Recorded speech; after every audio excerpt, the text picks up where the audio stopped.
네, 안녕하세요. 지금부터 제6회 바이오 세미나를 진행하겠습니다. 세미나에 참가해 주신 많은 분들 감사합니다. 오늘의 1310 바이오 세미나는 최근 바이오 산업 동향과 투자 유치를 위한 준비와 진행을 주제로 글로벌 벤처 네트워크의 조영국 대표님을 모셨습니다. 네, 조영국 대표님 간단하게 인사해 주시고 세미나 진행해 주시면 되겠습니다. 네, 반갑습니다. 방금 초대받은 조영구입니다. 네, 오늘 주제 바이오 산업 동향 및 투자 유치 전략으로 제가 제목을 잡아봤고요. 크게는 바이오 산업, 그다음에 바이오 연구 동향, 그다음에 최근 패러다임 변한 거, 글로벌 시장 동향하고 국내 시장 동향, 그다음에 투자자들의 벤처 투자 동향, 바이오 분야 투자 동향, 그다음에 투자 유치 전략 이런 것들을 말씀드릴 겁니다. 그래서 제가 사실 오늘 2시간의 내용을 너무 많이 내용을 준비했는데요. 글로벌 제약 바이오 기술 시장 동향, 신약 개발 프로세스 변화, 국내 시장 동향, 바이오 벤처 투자 동향, 그리고 최근에 제가 이번 여름에 바이오 USA하고 샌프란시스코 등 다녀왔는데요. 거기서 자료들 좀 정리한 것들, 그 일반적인 바이오 분야 투자 프로세스를 좀 말씀드릴 거고요. 바이오 투자 유치 전략, 그래서 투자 유치를 좀 어떻게 했으면 좋겠다. 지금 오늘 듣는 분들이 어얼리 스테이지 바이오 기업들이 많다고 해서 그런 내용들을 좀 넣어놨고요. 그리고 바이오 사업 계획서는 다른 사업 계획서하고 달리 어떻게 썼으면 좋겠다. 그래서 오늘은 사실 이게 한 4시간 내지 5시간 정도 해야 될 내용인데, 장표를 뭐 어떤 걸 빼고 막 하려다가 조금 제가 설명을 아 크게 개괄식으로 말씀드리고 넘어가도록 하겠습니다. 저는 어 연구원을 석사 마치고 박사 수료도 하고 MBA도 했는데요. 병역 특례로 태평양 제약의 케토톤 만드는 부서에 연구원으로 들어가서 나중에 7년 동안 피부과학 연구소, 그다음에 화장품 연구소, 그다음에 제약 회사의 마케팅 팀장까지 하고 태평양을 마치고 2000년도 초반에 바이오 분야 투자 액티브하게 하고 있던 IT 분야와 바이오 분야 투자를 많이 했던 아 우리기술투자의 바이오 펀드 심사역으로 팀장으로 참여했었고요. 한 4년 있었고, 해외 투자하는 KIS에 6년 있어서 합쳐서 한 10년 동안에 1,500개 검토해서 150개 실사하고 한 45개 투자하고 20여 개 상장시켰던 경험이 있고요. 그 이후에 뭐 크리스탈 제노믹스나 바디텍메드, 에스테파마, 펜젠, 매트릭스 등 투자했었고요. 아 제약회사들의 컨설팅 했었고요. 종근당 사회이사 했었고, 코롱생명, 그다음에 일동제약의 자문이었었고, 대웅제약이나 유한양행, 동아제약, 동아에스티팜 등의 자문이나 경영 컨설팅을 했었고요. 2010년에 테라다이텍스 부사장 했었고요. 바이오니아 부사장 했었고, 이러다 보니까 정부가 바이오 펀드를 만들거나 바이오 지원 제도를 만들 때 자문을 많이 했었고요. 각 개별 기업들 또는 태국이나 쿠바의 바이오 기술 사업화 자문위원도 했었고요. 각 병원들의 기술 사업화 또는 대학교들의 기술 사업화 자문위원들을 했었습니다. 제가 이런 공공적인 기술 마케팅하거나 BD를 하거나 해외 진출을 하거나 해외하고 제휴하는 등의 마케팅 아카데미나 이런 교육도 많이 했었고요. 협력교고요. 아 최근에 많이 한 10년 동안에 하는 일들은 상장된 회사들이 기술이 우량한 데 비해서 IR, PR을 잘 못하거나 사업 전략을 구성을 좀 바꿔야 되거나 또는 더 잘하거나 스핀아웃 전략을 세우거나 또는 IR, PR, 해외 IR, 또 해외 진출 전략 등을 도와줬고요. 웰마커 바이오나 페프로민, 카인사이언스, 퓨처 메디슨 등에 투자해서 상장 준비도 하고 투자 유치도 하고 기술 평가도 하고 그런 작업들을 했었고요. 그 외에 최근에 우량한 바이오 기업들을 도와주는 작업들을 많이 해서 엔젤 투자나 정부 지원 자금이나 또는 상장사하고 제휴하거나 해외 진출하거나 기술 평가를 통해서 상장하는 작업들을 많이 하고 있습니다. 최근 2013년부터 작년까지 바이오니아에 한 400억 정도 투자 유치했었고, 성형외과 그룹의 투자 유치 또는 웰머커 바이오의 또는 카인사이언스, 퓨처 메디슨 등의 했던 사례들을 적은 거고요. 아, 인트로 부분의 바이오 분야 최근 동향은 2010년부터 최근까지 따지면 점점 투자를 많이 하고 있기 때문에 이것만 봐도 우리가 그동안 바이오 분야에 투자했던 것들이 기술 수출이 2011, 12, 13, 14, 4년 동안에 32건의 딜이 있었는데 15, 16, 17, 3년 동안에 37건의 천억 이상 딜이 16%, 1조 이상 딜이 5%, 19년 2년 동안에 25건 중에 천억 이상 딜이 50% 이상, 20년, 21년 동안에 2년 동안에 58건 중에 천억 이상 딜이 59%, 1조 이상 딜이 16%나 될 정도로 요즘은 별이 많이 되고 있습니다. 이 얘기는 결국은 연구개발비가 그동안 투자된 게 왜 결과가 없느냐 이런 바이오 분야 최근 2년 동안에 굉장히 피크에서 지금 5분의 1 토막까지 떨어지고 있는데요. 실제로는 이 내부에서는 많은 좋은 일들이 일어나고 있습니다. 그래서 제약사들과 바이오벤처 기술 제휴나 투자 확대가 되고 있고요. 대기업이나 중견기업들, 특히 삼성, LG, SK, 뭐 오리온, OCI, 삼양 또는 포스코, 최근에는 롯데까지 또는 인터파크나 뭐 IT 회사들까지 많이들 이제 카카오도 바이오를 하고 있고요. 그런 대기업, 중견기업들이 바이오에 많이 들어오고 있고요. M&A도 많이 되고 있습니다. 그리고 바이오벤처에 최근에는 급격히 줄었지만 21년까지만 해도 대규모 투자 유치가 많이 됐었고요. 해외 바이오벤처들에도 모두 대학사나 대형 바이오벤처들이 투자를 많이 하고 있고 제휴도 많이 하고 있습니다. 유망 분야는 면역 항암제, 대사질환, NGS하고 진단 분야, 그리고 마이크로바이옴, AI 빅데이터를 활용한 신약 개발. 그래서 최근에 루닛이나 이런 분야가 어, 작년부터 따지면 한 12배 올랐죠. 올해만 따져도 한 10배 올랐는데 AI 빅데이터를 활용한 의료 시스템 또는 진단, 치료, 또는 치료제 개발 이 분야가 뜨고 있고요. CNS 분야, 엑소존도 많이 뜨고 있고 그리고 바이오 투자자들이 점점 이제 투자를 많이 하다 보니까 얼리에도 투자하고 있는데 최근 2년 동안은 많이 얼어붙었죠. 그 사이에 신라젠, 코롱생명과학 뭐 여러 가지 좀 자꾸 큰 문제들이 생겨서 바이오 분야를 좀 신뢰할 수 없다 이런 문제도 생겼는데요. 그거는 전체에 비하면 뭐 굉장히 큰 분야는 아니라고 봅니다. 대세는 지금 바이오는 점점 크고 있고 결과가 나오고 있다고 생각합니다. 전부터 이제 셀트리온 하나의 그룹이 이미 기업 가치가 많이 높아진 제약사들의 상위 30개를 합친 40조보다 한 5, 60조가 됐기 때문에 2018년에 이미 아, 바이오 시밀러로 하고 있는 셀트리온 하나가 50조를 넘어서는 세계 순위 10위 안에 드는 큰 바이오 산업으로 성장하고 있기 때문에 벤처들을 잘 투자하면 큰 돈을 벌 수 있고 회사 위상이 달라진다는 것들을 제약사들이 많이 생각하고 있습니다. 근데 왜 국내에서는 제약 산업을 되게 작게 보냐면 이게 이명박 정부 때 제가 사람들하고 얘기하느라고 반도체 400조, 자동차 600조는 세계 시장입니다. 지금은 반도체 700조, 자동차 1000조에서 700조쯤 되죠. 근데 제약 산업이 우리나라는 지금 25조쯤 되는데 왜 이렇게 작게 느껴지냐? 그건 제약 산업이 글로벌로 갖고 있지 않기 때문입니다. 근데 실제로는 세계 시장은 반도체 700조, 자동차 1000조에서 1700조인데 제약 산업이 지금 1700조거든요. 좀 있으면 2000조가 될 거고.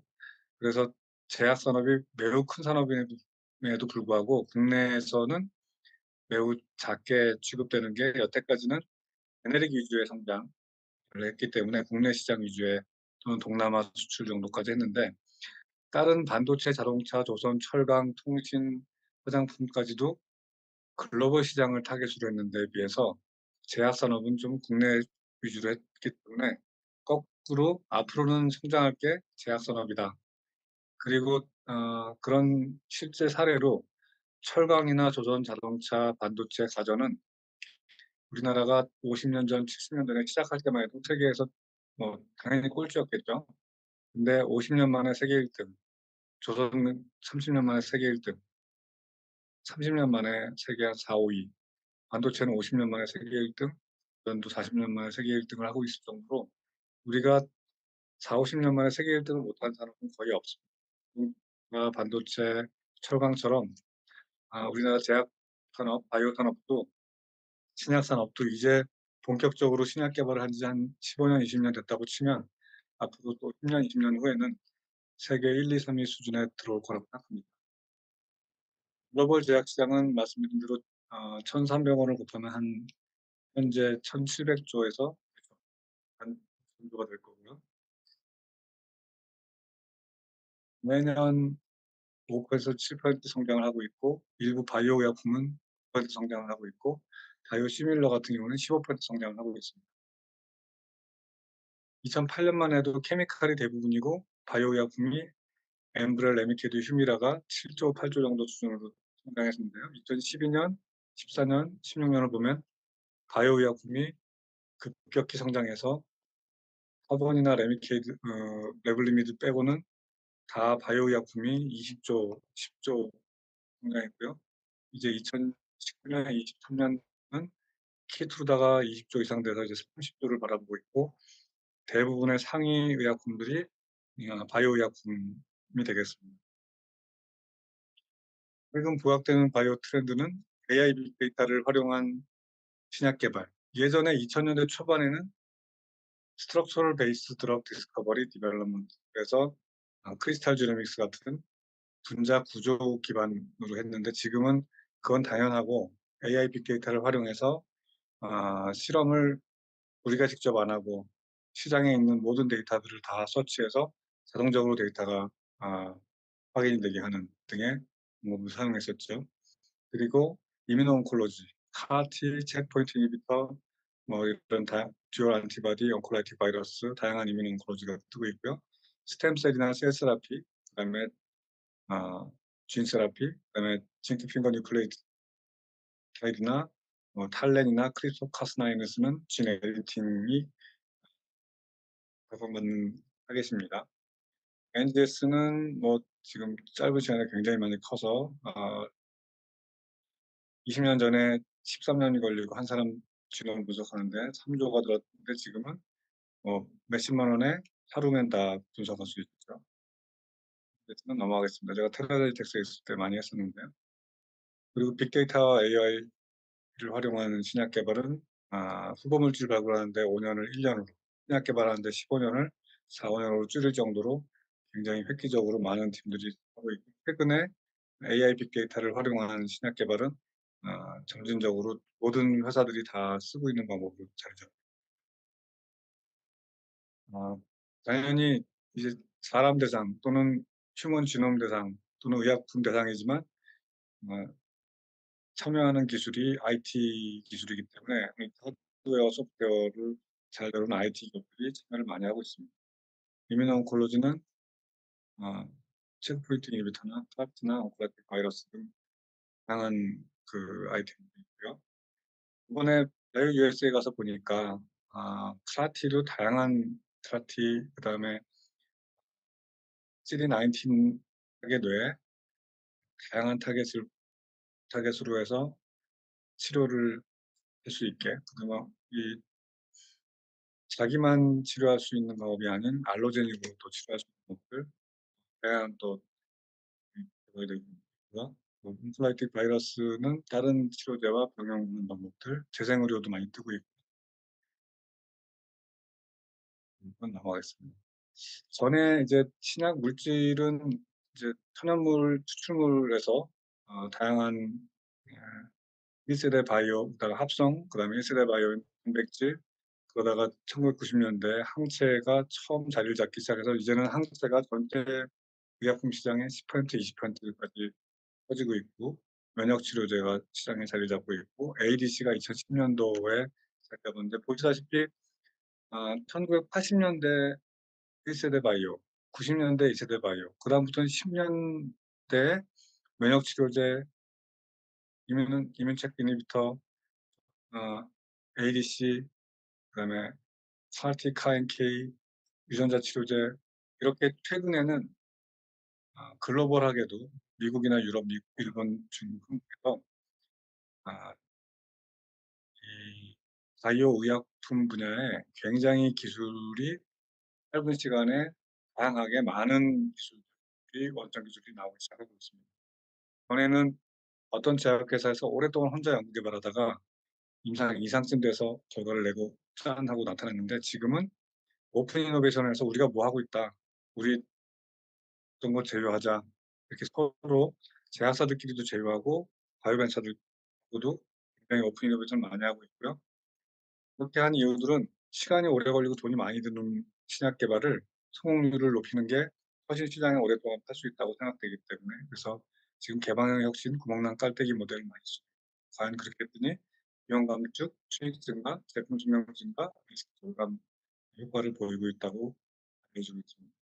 제가 지난 30년 동안에 신약 개발하는 대형 제약사 10개를 분석해 보니까 5조 10조 단위의 그 M&A들이 일어나서, 프랑스의 사노피 아벤티스 같은 경우에는 대부분 프랑스에 있는 각 분야의 큰 제약회사들이 자연적으로 다 합쳐져서 지금은 사노피 아벤티스 다시 사노피로 합쳐진 걸 볼 수 있습니다. 그 같은 경우도 대형의 회사들이 다 합쳐졌고요. 아스트라제네카도 마찬가지로 그런 M&A가 많이 일어나고 있습니다. 그리고 전하고 달리 글로벌 신약 프로세스에서는 코러스 모델이라고, 퀵 윈 패스트 페일 모델, 그래서 다양하게 파이프라인을 초기에 비용이 많이 안 들 때 여러 조건의 실험들을 다 해보는 거죠. 정말 될 것 같은 하나를 하는 것보다 나중에는 어차피 돈이 많이 드니까 앞에서 여러 가지를 해봐서 후보군을 가지고 있자는, 결, 결국 그렇게 했더니 비용은 낮아지고 리스크 낮추면서 기회비용이 낮고 성공 확률이 높아지고 시간 단축이 되더라.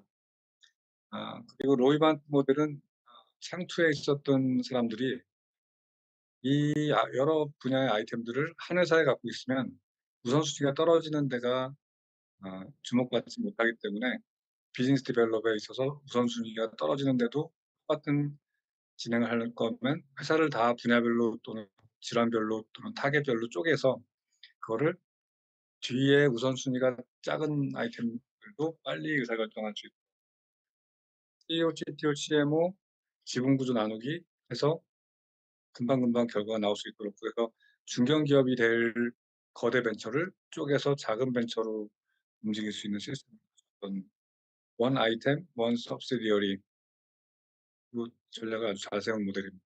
국내도 그렇게 점점 상장한 회사가 이질적인 기술이 개발됐을 때 원천 기술로부터 나온 것들을 회사를 쪼개서 더 빨리 개발할 수 있도록 만드는 거예요. 이러려면 운영을 잘해야 됩니다. 이보텍 모델은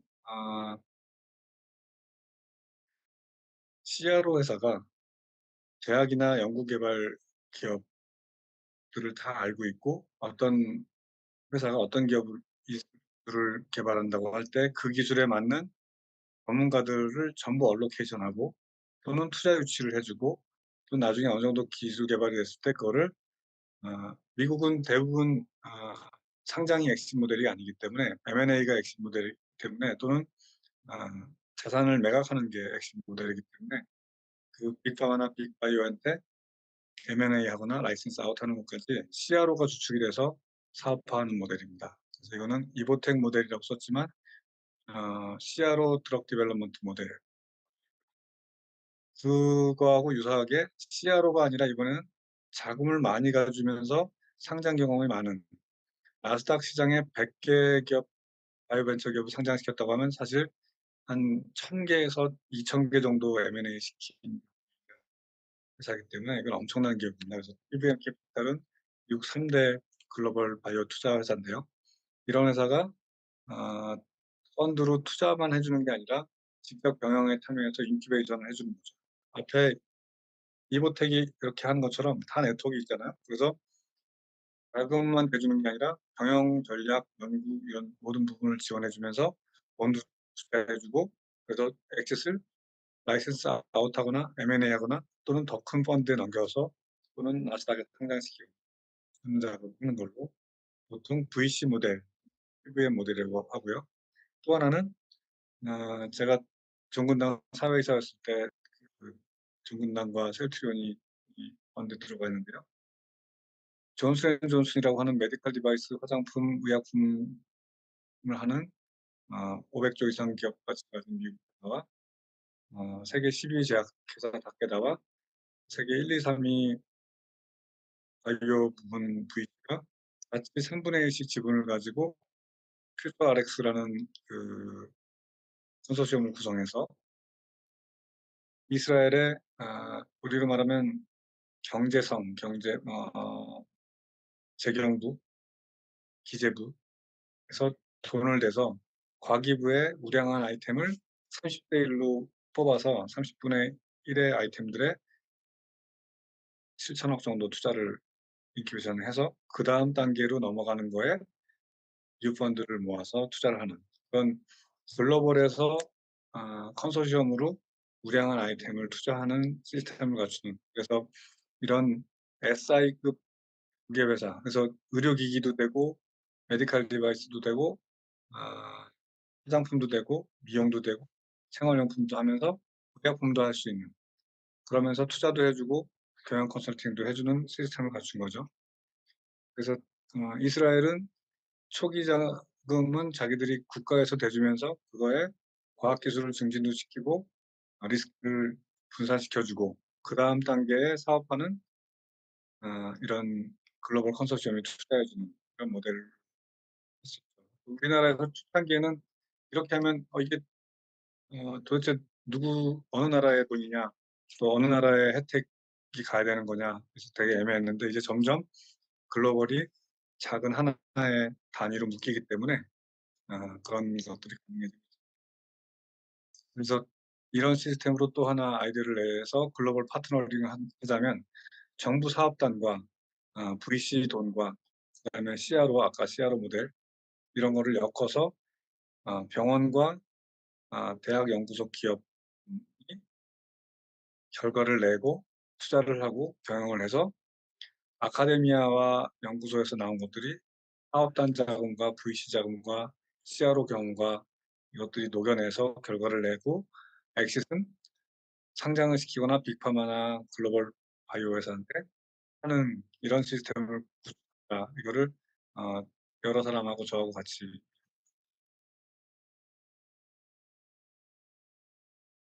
하는 모델 해나갈 수 있지 않겠냐. 그래서 지금도 이제 정부가 VC나 투자들이 일부 참여를 해야 그 조건부로 투자를 추가로 해주는 그런 시스템을 갖추는 게 일부 지금 생기기 시작했고 CRO들도 그런 데 참여할 수 있는 이런 시스템을 갖고 있는데 코러스 모델, 로이반트, 이보텍, TVM 컨소시엄 M&A 모델들이 장단점이 있습니다.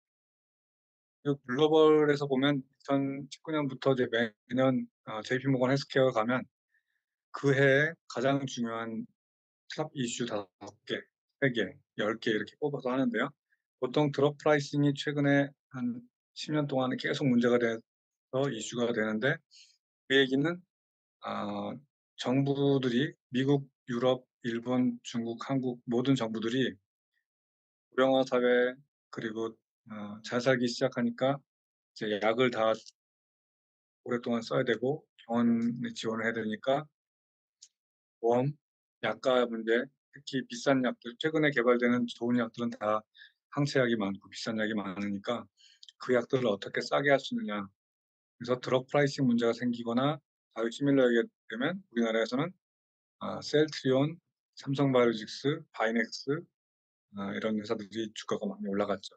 지금 그동안에 매년 이게 가장 큰 일이었습니다. 그리고 큰 대형 M&A가 BMS와 셀진이 합병하거나 릴리와 루소가 합병하거나 이런 100조짜리, 2조짜리 이런 일을 할 때 8월, 9월에 다 딜을 어느 정도 마쳤음에도 이 매년 1월 첫째 주에 하는 JP모건에서 수업을 하는 것을 많이 했었습니다. 그리고 알코올성 지방 간염인 내쉬도 지난 2015년 정도부터 이 분야가 앞으로 굉장히 커 보이는데 들어왔다. 지방염증, 비만염증, 다양한 염증을 타겟으로 하는 새로운 약물이 개발되면 그게 될 거다 하는 얘기가 계속 있는데 그런 약들이 점점 이제 개발되고 임상 3상에 와 있다. 이게 있어요. 그 다음에는 또 여전히 드럭 프라이싱이 큰 이슈였고 이뮤노온콜로지와 바이오시밀러와 이런 주제가 중요하다. 그리고 디지털 헬스케어가 각광받고 있고 텔레헬스나 또는 AI, 디지털 서저리들이 각광받고 있다.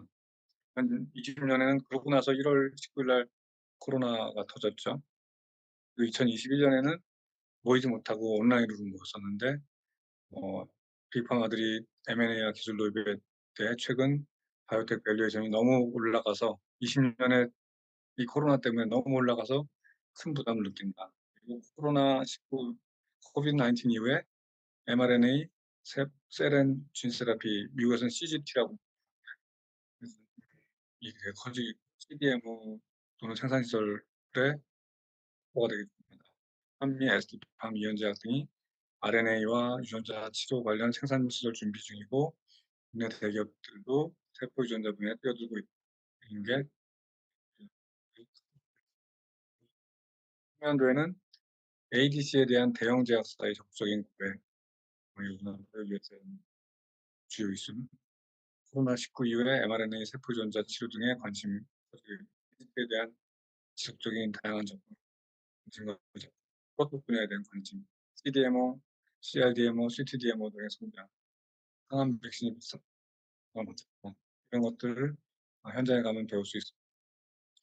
그리고 대형 M&A, 미국에서는 당연히 어떤 작은 벤처들이 성장하는 데는 본인들이 초기 연구를 다 하는 경우도 많지만 어느 정도 성장하고 나서는 그 다음에는 더 작은 자기들의 옛날 모습의 벤처들이 연구를 했던 회사들을 또는 연구했던 아이템들을 라이선스 인하는, 그래서 작은 회사들은 더 큰 회사를 라이선스 아웃하고, 그래서 자기들은 자기가 잘하는 것들에 집중하는 그런 제약 분야는 핸드폰이나 가전제품이나 자동차나 전기차나 이런 것처럼 몇 개의 회사가 브랜드 회사가 다 장악하고 거기에 하청업체가 있는 게 아니라 각 분야별로 자기 전문성을 가진 제약사들이 엄청 많기 때문에 여기는 위너 테이크스 잇 올이라는 거는 분야별로는 가능해도 제약산업 전체를 할 수는 없습니다. 그래서 제약산업 전체에 애플, 삼성, LG, 노키아 같은 게 생길 수가 없기 때문에 각 분야별로 회사들이 커지는 겁니다. 그리고 라이센스 아웃하는 성장이 다양한 거라서 최근 정부나 몇몇 분들이 왜 우리가 임상 1상 이상의 싸게 라이센스 아웃을 계속하냐, 우리가 끝까지 가져가야 된다 이런 얘기를 하는데 길리아드가 지금 뭐 대표가 되는 회사잖아요. 그렇지만 지금 우리나라에는 뭐 아직 하나가 있을까 말까 하는 상태인데 네. 미국에는 이런 회사들이 뭐 수십 개가 있죠. 근데 이런 길리아드도 1990년대부터 타임플루를 개발해서 300몇십억을 벌어서 그거를 또 다른 것들을 사고 또 개발해서 그걸 라이센스 아웃하고 그러다가 점점 커져서 파마셋 같은 거는 13조에 샀죠. 그러다가 2017년에는 뭐 15조 정도 되는 거를 항암제를 카이트를 샀죠. 이런 식으로 글로벌 바이오 회사, 글로벌 제약사들도 다 그렇게 라이센스 아웃, 라이센스 인하는 시스템으로 하는 거니까 그거를 너무 우리처럼 끝까지 우리가 다 해야 된다 이런 생각을 오히려 안 가지는 게, 잘못해서 끝까지 다 하려고 하다가는 전문성이 확 떨어지고 결국 우리가 팔 수 있지 않기 때문에 리스크가 굉장히 큰 거라고 좀 보여요. 셀진도 마찬가지로 작은 회사가 점점 커져서 2020년 전에 준호를 13조에 샀죠. 그리고 이 회사는 이미 BMS에 13조에 넘어갔던, 국내는 한 25조, 26조 정도 되는 시장이고요. 말씀드린 대로 1890년도에 그때부터 한약방 같은 동아 약방이 설립돼서 이게 동아제약으로 되어 있는데, 현대적인 의미의 신약 개발 회사, 그전에는 전쟁 이후에 해외에서 급하게 독일, 미국, 일본에서 원조 받아가면서 약을 들여왔고 조금 우리가 생산해서 배워가지고 제네릭의 초기 단계를 하다가 개량을 조금 하다가 이제 신약을 한 지는 사실 2000년대 초반부터 했다고 보여요. 액티브하게 한 거는 2010년부터 바이오벤처 붐이 확 일면서 했고, 한미가 2015년에 기술 이전을 조단위 기술 이전을 하면서 정부나 이런 바이오 벤처나 시장에서 우리나라도 기술 수출을 이렇게 조단위 하는 거 보니까 바이오 제약 의료 분야를 적극적으로 해도 되겠구나. 그래서 실제로 엄청나게 투자가 많이 되면서 시장에서 믿어주기 시작한 건 2015년이라고. 근데 어쨌든 이제 20년 정도를 신약에 집중하기 시작한 거죠.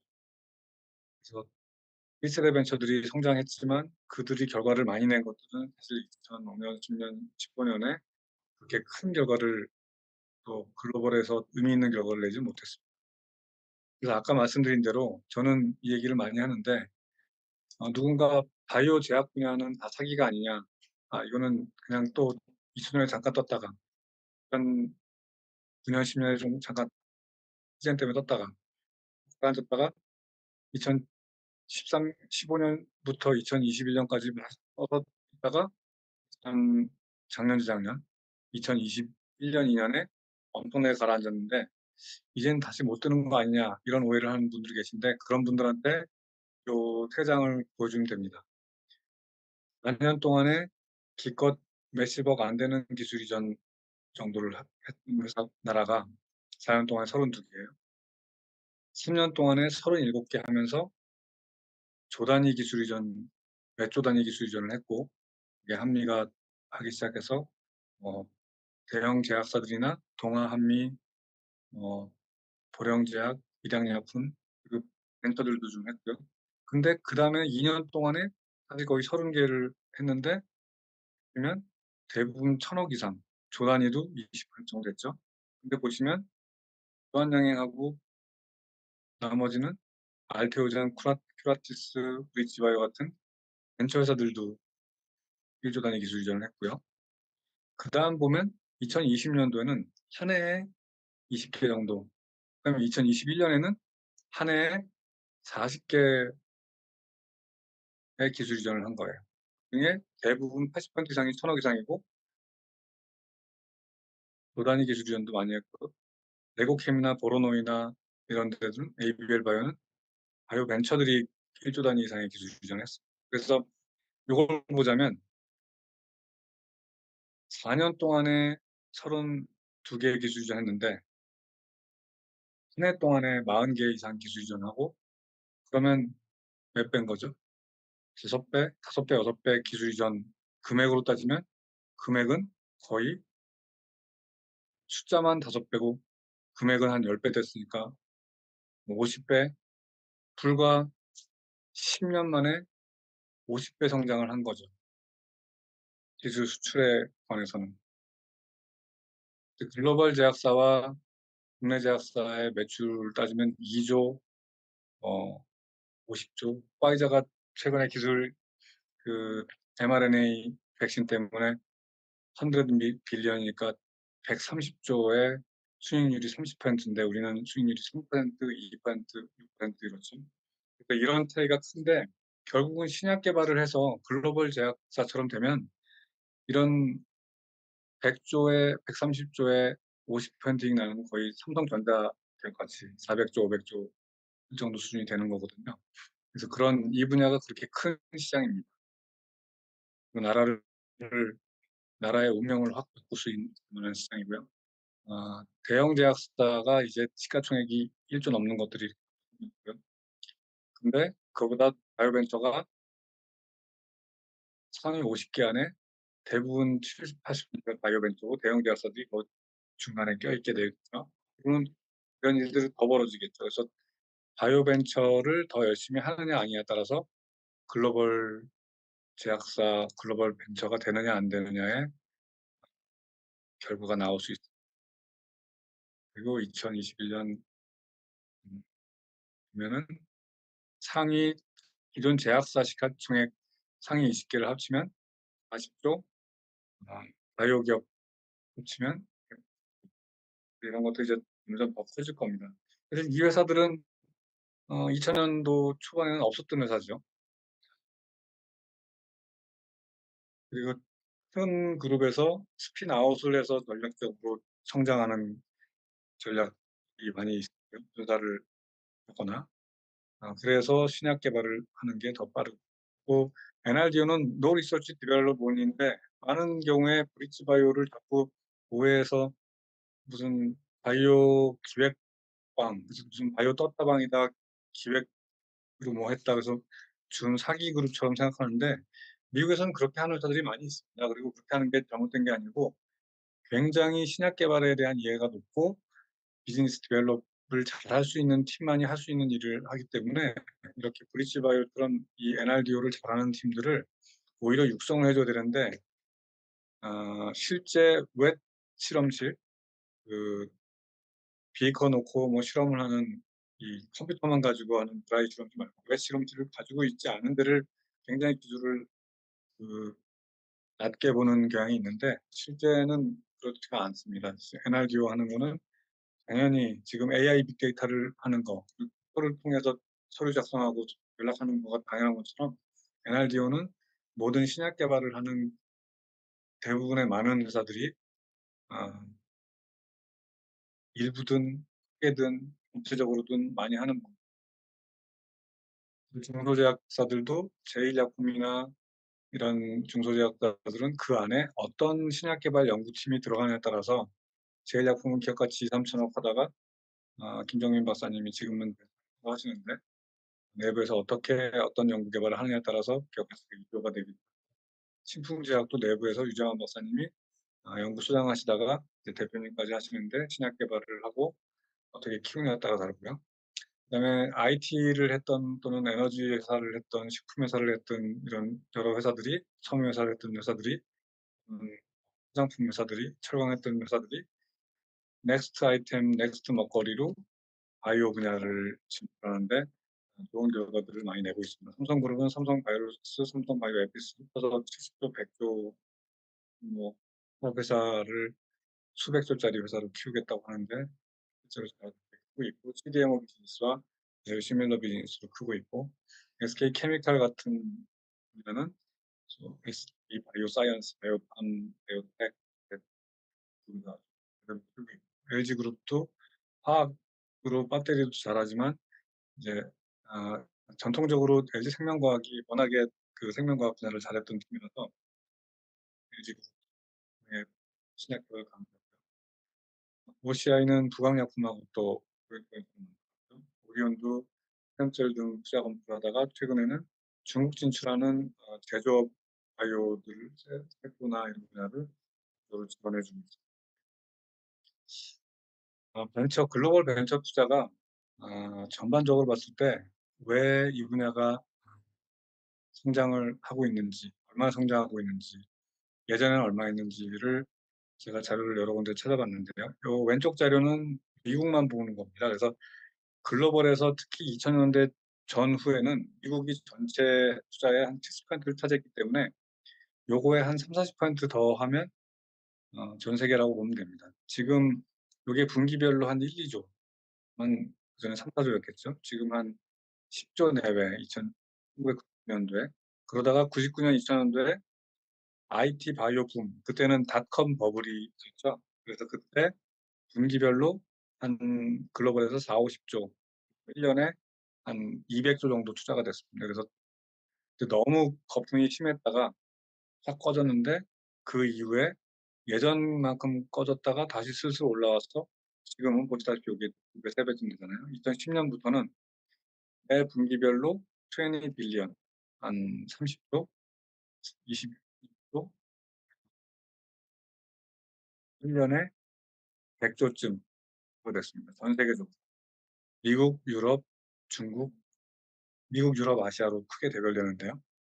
처음에는 미국이 70%, 유럽이 한 25%, 아시아가 한 3에서 5% 하다가 다시 또 ICT하고 바이오 붐이 2000년에 확 일면서 지금은 분기별로 180 빌리언, 그래서 250조, 이제 1000조, 1년에 1000조가 투자됩니다. 그래서 예전에 닷컴 버블 있을 때 꺼지고 나서는 다시는 그런 무지막지한 거품은 이제 전 세계적으로 있어서는 안 되고 있지는 않을 거다 그랬는데 지금은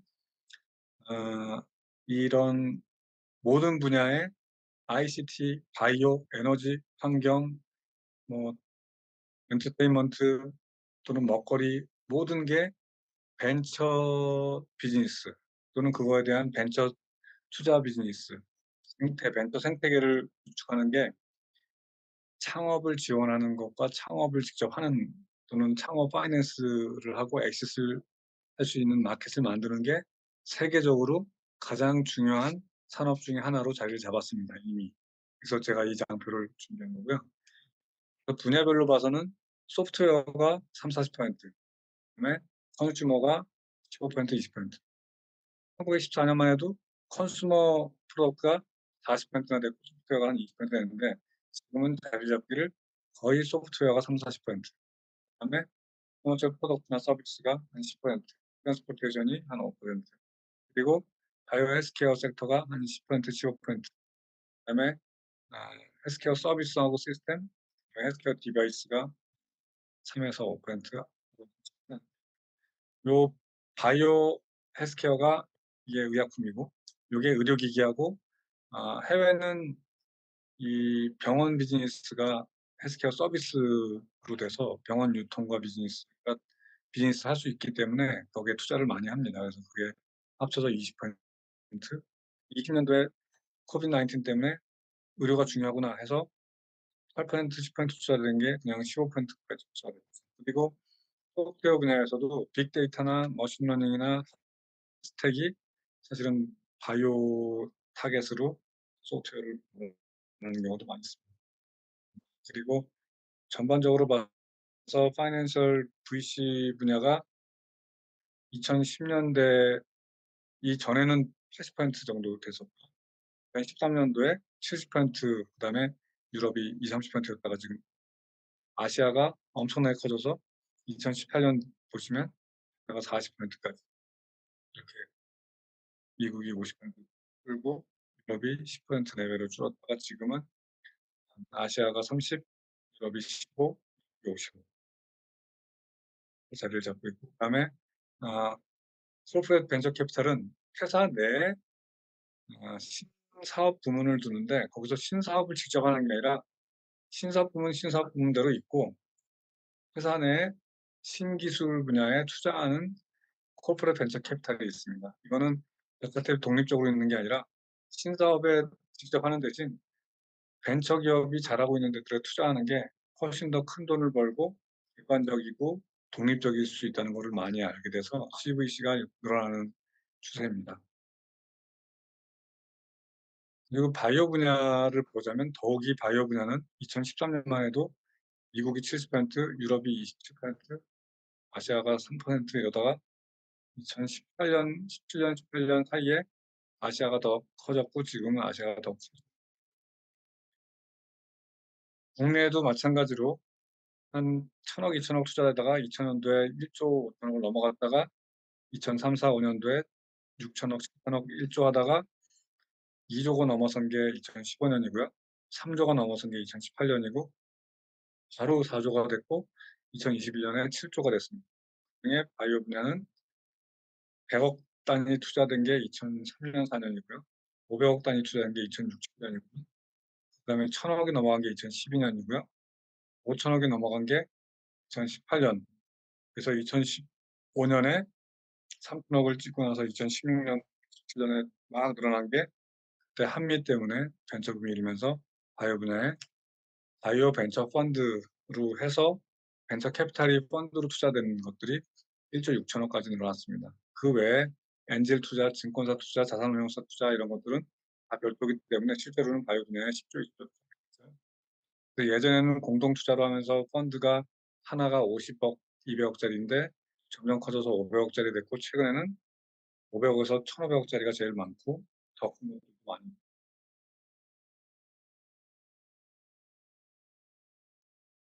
이제 바이오 USA 설명을 조금 드리고 그다음에 본론인 투자 프로세스, 투자를 어떻게 받고 그다음에 투자 유치는 하고 사업 계획서는 어떻게 작성하자 이 말씀은 조금 뒤에 드리겠습니다.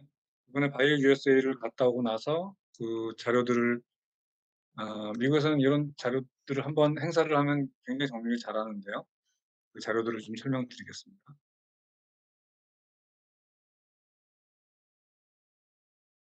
글로벌 드럭 디벨롭먼트는 노블 세라피틱스 허가받은 게 2022년 대비 23년에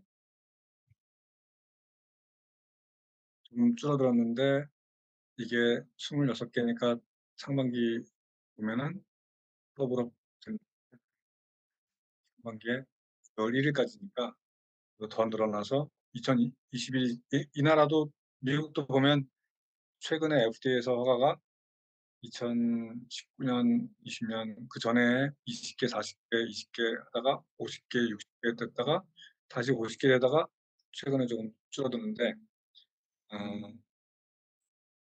작은 회사들에서 시작된 것들이 그전에는 많지 않다가 2017, 18 이때 많아지는 거는 보면 벤처들이 액티브하게 일하고 있다. 스몰 컴퍼니들에서 그래서 대형 제약사들도 이제는 자체에서 연구개발하기보다는 벤처들에서 많이 가져온다는 걸 알 수 있죠. 그리고 전반적으로 봤을 때 케미칼하고 바이오로직스 보면은 여전히 케미칼이 많긴 하지만 최근에는 바이오로직스가 점점 전체 파편에서 늘어나는 것도 있고 2023년도에는 케미칼이 좀 그런 숫자 중에 케미칼보다 바이오로직스가 더 점점 늘어나고 있다가 최근에 약간 좀 줄어들었는데 그것의 타겟들 스몰 몰레큘은 2023년도에 스몰 몰레큘이 더 많이 개발됐는데 4개의 노블 타겟이 있었다. 그리고 분야별로는 온콜로지가 항암제가 제일 많았고 임상 1상 분야가 30%, 2상 분야가 50%, 3상 분야가 16%, 허가 단계가 2%, 어더는 더마톨로지, 알러지, 레날 등이 있었다. 그리고 기술 이전, 비즈니스 데벨롭 BD 분야를 보면 이렇게 업프론트를 1빌리언 이상 받았던 것들은 한 특수한 경우이기 때문에 이렇게 따로 표시를 해놨고 대부분의 경우에 프리클리니컬과 클리니컬 보는데 2020, 21, 22년에 프리클리니컬이 좀 많이 늘어나는 숫자를 볼 수 있는 전반적으로 요 사이에 많은 증가가 있었던 거는 이제 요가 2020년도부터 굉장히 많이 떴는데 그 전부터도 미국도 우리나라도 2014, 15년도에 막 시장이 커졌는데 미국도 마찬가지로 이때 시장이 커졌던 것 같습니다. 그래서 전체에 100개 단위로 있다가 어느 순간에 거의 200개 단위로 있다가 200개 훨씬 넘어서 260개나 됐는데 업프론트가 13조 하나당 뭐 500억 정도 배울 수 있는. 그리고 아울라 센싱을 보자면 클리니컬 스테이지는 임상 1상하고 2상의 그 블리스 바이오나 듀얼리티 바이오 같은 게 에이자이나 바이오엔텍이나를 생각하는데 라이센서가 기술을 이전해주는 원천 회사가 아시아나 유럽에 있는 경우가 되게 많죠. 11, 12가 카티하고 얘네들이었고 근데 아웃프론트가 보시면 뭐 2천억, 500억, 800억, 900억, 뭐 100억, 800억 이 정도죠. 전체 딜 사이즈는 2빌리언, 1빌리언, 1조, 2조 사이. 근데 보시면 이때 프리클리니컬 단계, 비임상 단계는 대부분 USA고 우시가 GSK에 했던 모노클론 안티바디 온콜로지 빼고는 근데 보시다시피 전체 딜 사이즈는 오히려 5조, 3조, 2조 훨씬 크죠. 그래서 진 세라피나 이런 진 에디팅이나 뭐 ctLNP나 이런 mRNA 같은 이런 진 에디팅하는 이런 기술들은 이 모델리티가 새롭고 아주 신기술들은 프리클리니컬 단계에 더 큰 사이즈 딜로 라이센스 아웃인다는 걸 알 수 있습니다. 보다시피 임상 이상인데 ADC인데도 불구하고 전체 포텐셜은 2 빌리언. 근데 처음 나오는 방법에 의한 진 세라피나 이런 LNP 분류나 진 에디팅이나 이런 마우스는 프리클리니컬 단계인데 2-3년을 더한 또는 3-4년을 더한 아이템들보다 기업가치를 훨씬 더 받는 볼 수 있습니다. 그리고 M&A 된 케이스는 2013년부터 23년까지 보면 이렇게 아웃라이어들 5 빌리언 업프론트라고 주면 결국 그게 제 금액인 거죠. 5천억 이상 되는 것들을 빼면 이렇게 41개가 22면 하나당 6천억 정도, 500억 정도 되는 거죠. 그것도 38개가 30 정도 되는 7-8천억. 그래서 M&A는 한 6천억에서 7천억 이 된다. 그리고 파이저가 2022년도에 바이오 헤븐하고 GBT를 13조하고 7조 샀는데 그런 거 빼고는 뭐 보통 이제는 5빌리언 이하로 대부분 된다. 그리고 밸류에이션에 있어서는 이게 뭐냐면 현재 회사가 캐시를 가지고 있는 것보다 회사에 상장된 회사의 기업 가치가 더 낮은 경우를 예를 든 거예요. 그게 10% 정도가 17년에는 이게 분기별로인데 세컨드 큐, 서드, 포스트 큐 그러니까 4분기에 10%, 8%, 7% 하다가 2018, 19, 20 사실 미국도 마찬가지로 21, 22에 굉장히 투자가 안 되고 빡빡해지면서 기업 가치가 낮아진 건데 회사가 가진 자금보다 기업 가치가 더 낮은 거죠. 심하게 말하면 누군가 그 회사 사가지고 디리스팅 해버리면 돈을 버는 거예요. 물론 그게 뭐 차이가 크게 나지는 않았겠지만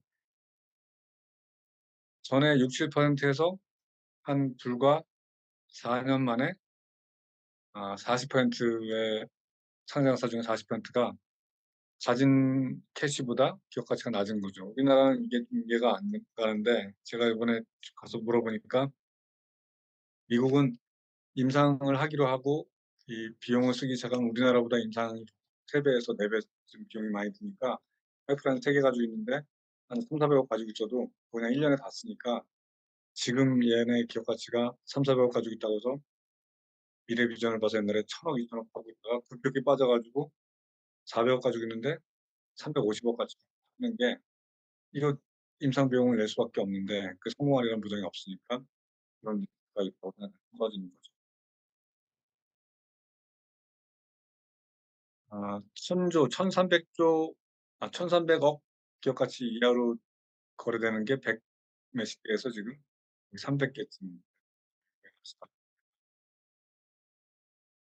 그리고 회사에서 레이오프 하겠다고 리포팅 한 회사가 1년만 해도 하나도 없었는데 21년 하반기에 13개, 작년 상반기에 60개, 작년 하반기에 70개, 올 상반기 9월 25일 날 7개가 지금 레이오프 최고 어나운스를 했다는 거죠. 미국의 VC 라운드, 그러니까 VC가 투자하는 라운드가 이제 꺾이기 시작했다는 거죠. 이제 130억 이상이 투자된 라운드가 몇 번 있었느냐 하면 미국에 2003년에 100개, 150개, 170개 하다가 점점 올라가서 2019, 20, 21 말씀드린 대로 미국도 16, 17, 18에 막 국내 보고 있다가 20년도에 코로나 터져서 오히려 더 올라가서 피크를 찍고 21년 피크 찍고 여기도 작년부터 확 꺾이기 시작하고 올해 1Q에 63이니까 64, 24 해도 240 풀어주면 풀어주고. 그리고 이거를 임상 단계와 비임상 단계로 나눴을 때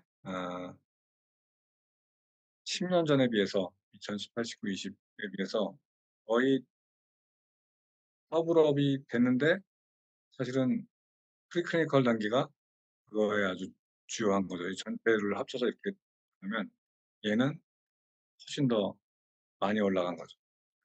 50이니까 이거 두 개 합치면 50에서 100, 얘는 250까지 올라갔고 얘는 100이니까 350이 350 된 게 클리니컬 단계보다 프리클리니컬 단계. 그럼 다시 생각해 보시면 뭔가 연구 개발을 막 초기 단계, 이건 단계가 있는 거니까 아, 타겟을 발굴하고 그거에 대해서 비임상 연구를 하고 그 다음에 임상을 가야 되니까 임상 단계는 짧은 시간에 빨리 늘어나기 어렵지만 비임상 단계는 짧은 시간에 굉장히 빨리 늘어났다가 가라앉고 있죠. 벤처 캐피탈 전체가 투자하는 모델리티는 2003년만 해도 80%, 70% 이상이 스몰 몰레큘, 백신이 약간, 그 다음에 단백질이나 펩타이드 라지 몰레큘이었는데 어느 순간인가 이게 거의 50%까지 늘어나 있죠.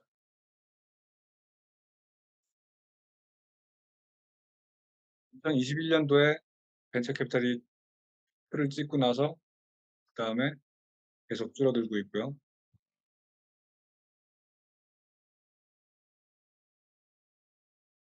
그리고 아까 나왔던 대로 점점 벤처 캐피탈들 투자를 엄청나게 많이 늘어났다가 거꾸로 지금 시리즈 A와 B를 보면 시리즈 B에 엄청나게 투자를 많이 하다가 지금 줄어들고 있는 걸 볼 수 있습니다. 그리고 유럽과 아시아, 아까 말씀드린 대로 2010년 전에는 아시아가 0.1, 유럽이 한 1 정도 돼서 뭐 10배 차이 났고 이런 6배 차이 나고, 그러다가 2019년도에는 거의 비슷했다가 2021년도에는 아시아가 2배였다가 그러다 다시 이제 비슷한 수준으로 줄어들고 있죠. 2010년에는 거의 1 빌리언으로 비슷한. 그래서 그래도 사실 벤처 캐피탈이 유럽 전체하고 아시아라고 하면 중국, 대만, 홍콩, 싱가포르, 한국, 일본 이렇게가 대부분이기 때문에 유럽에 우리가 보면 제약바이오가 강한 독일, 영국, 프랑스, 스위스, 네덜란드 이런 나라들 다 합친 것보다, 이태리, 스페인 합친 것보다 중국, 대만, 홍콩, 한국, 싱가포르 요 몇 나라들이 해외를 투자하고 있는. 그리고 바이오 파마 컴퍼니, 아시아 컴퍼니들이 30억 이상 투자받은 것들이 훨씬 많았고요. 그리고 미국 마찬가지로 이제 시리즈 A 투자가 막 늘어났다가 이제 꺾고 있는. 유럽에 비해서 아시아도 훨씬 컸는데 R&D 스테이지, 그러니까 아, 판매가 되고 있지 않은 상태에서, 이건 비임상부터 임상까지 IPO는 아니죠. 미국에서 보면 매년 US 베이스 컴퍼니들이 30개, 50개, 20개, 40개 이렇게 R&D 스테이지의 IPO가 40개까지 늘어났다가 22년, 3년에 확 줄어든 걸 볼 수 있죠. 마찬가지로 대신 그렇게 줄어드는 거 외에 이 IPO, 이니셜 퍼블릭 오퍼링 제대로 상장하는 거 외에 다른 방법, 원래 있던 회사에서 그 회사만 뜯어내서 폼 10이라고 하는 스핀오프 관련돼서 하는 방법, 또는 돈을 모아놓고 바이오 스펙 1호, 신한 바이오 스펙 1호, 우리 바이오 스펙 2호 이런 것처럼 그런 스펙으로 하는 거, 그걸 스펙을 이제 블랭크 책이라고도 하는데, 그런 방법들이 굉장히 많이 늘어나는 게 이제 제대로 이제 IPO를 하는 게 쉽지 않으니까. 그리고 리버스 머저는 우회 상장하는 방법, 이런 것들이 퍼지고 있습니다. 그리고 전반적으로 크게 봤을 때 아 바이오파마 컴퍼니가 지난 10년 동안 어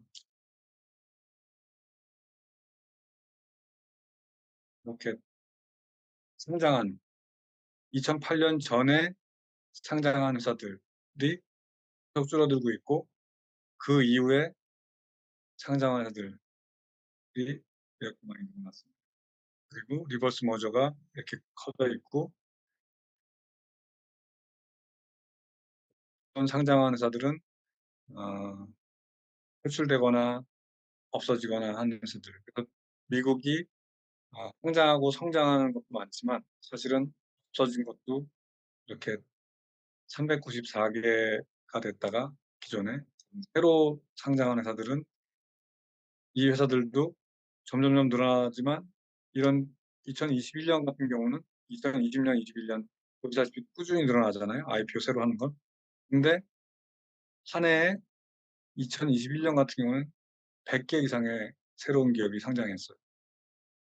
그런데 그 사이에 분명히 없어진 것도 있겠죠. 그리고 예전에 2008년 이전에 상장했던 회사는 점점 줄어서 지금 130 한 거의 300개 회사가 사라져가고 있는 거죠. 그리고 아 요 사이에 요거 아주 중요한 주제인데 R&D 스테이지 아직 그 허가에서 판매되고 있지 않은 상태의 회사들은 윈도우가 닫혔다. IPO가 되지 않는다. 2010 년에 아예 거의 없다고 보시면 되고 아시아에 200억 이상에 되는 IPO가 없고 중국 회사는 IPO가 되지 않고 있고 왜 다른 회사들만 되고 있고 예전으로 다시 돌아가는 수준. 그다음에 유럽 회사들도 이렇게 몇십 개씩 상장되다가 이제 단단위로 확 줄어들었고 아시아 회사들이 20년, 21년, 22년도에 20개, 15개, 11개가 R&D 스테이지 상장이 있다가 확 없어집니다. 그리고 대부분의 컴퍼니들이 돈 모으는데 어려움을 겪고 있고 R&D 단계는 우리나라처럼 미국도 R&D 단계 연구, 초기 단계 연구들이 돈을 투자받기가 쉽지 않다는 걸 보여주고 있고 보통 이니셜 퍼블릭 오퍼링, IPO 외에 팔로운 오퍼링, O라고 하는데 이걸 F라고 하는데 F는 점점 더 어려워지고 있고 이 이유도 더 왜 그러냐면 상장할 때는 비전을 보고 좀 투자를 해줬다가 상장하고 나서 주가가 잘 유지가 안 되거나 추가 투자하려고 그러는데 비전이 좀 별로 없다 그러면 추가 투자를 안 해주는데 그런 걸 나타내는 얘기예요. 그리고 2020년도에 바이오 USA 트렌드를 보시면 핫 토픽들은 면역 항암제, 새로운 메커니즘의 ADC를 찾는 팀들이 되게 많았고요. 셀 앤 진 세라피, 세포 치료제, 유전자 치료제, 그리고 분야 다시 주목받으면서 siRNA, mRNA, 음, 스템셀, 셀 세라피, 뭐 다양한 이 분야에 또 혈액형 유전자 치료제가 허가받아서 30억 단위, 뭐 이거 보험하고 다 따지면 뭐 20억 단위라고 하는데 큰 성공한 아이템들이 생기고 AI 빅데이터를 활용한 치료제 개발이 나오게 되고 있고 mRNA, LNP로 백신 성공 사례에 고무되어서 다양한 백신들 모더나가 40가지 이상 백신을 임상 진행하고 있고 백신을 넘어서 치료제를 확장하고 있고 다양한 기업들이 적극적으로 시도하고 있고 VC들이 굉장히 투자를 많이 하고 있고 제휴도 많이 하고 있고 또 다양한 CDMO, CRDMO 뭐 이런 연구를 대신해 주는 팀, 생산을 대신해 주는 팀 이런 팀들이 많이 생기고 이제 바이오 투자 프로세스하고 투자 유치 전략하고 사업 계획서 작성법이 남았는데 조금 지루할 것 같으니까 한 5분 정도 쉬었다 하실까요? 그러면 5분만 브레이크하고 지금 3시 5분이니까 3시 10분에 다시 시작하겠습니다. 혹시 질문 있거나 이러면 그 질문을 좀 올려주세요. 그 사이에 제가 보고 그 다음 교시에 질문 확인하고 하겠습니다. 5분만 쉬겠습니다. 감사합니다.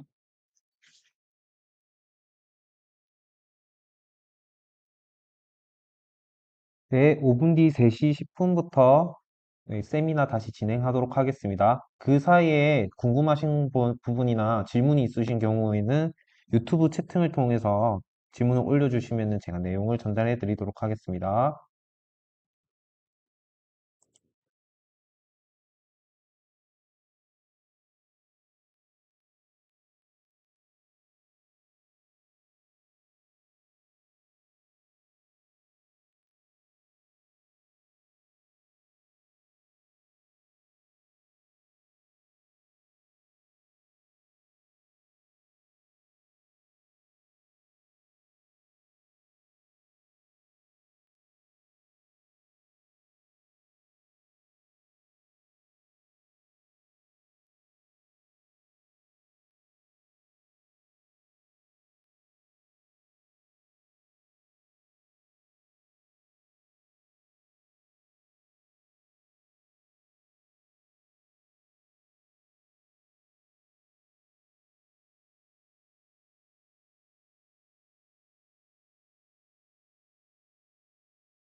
그러면 또 진행을 할까요? 말씀드린 대로 이제 앞에 그 바이오 제약 분야 기술 및 시장 동향, 그다음에 신약 개발 프로세스의 최근 동향, 국내 제약 바이오 시장 동향, 바이오 벤처 전 세계 벤처 투자 동향과 그 안에서의 바이오 벤처 동향, 그리고 이번에 바이오 USA에서 재료 정리해놨던 바이오 USA 2023 동향 자세히 말씀드렸고요. 이제 남은 1시간 동안 한 40분, 50분 동안에 30분 정도 말씀 나누고 한 10분 정도 질의응답 받을 건데요. 바이오 투자 프로세스가 어떻게 되고 바이오 투자 유치를 하기 위해서 어떻게 하면 좋을 것 같고 사업 계획서에는 뭐가 들어갔으면 좋겠다 이런 말씀드릴게요. 네, 그 화면 공유 다시 부탁드리겠습니다. 화면 공유 깨졌나? 잠깐만.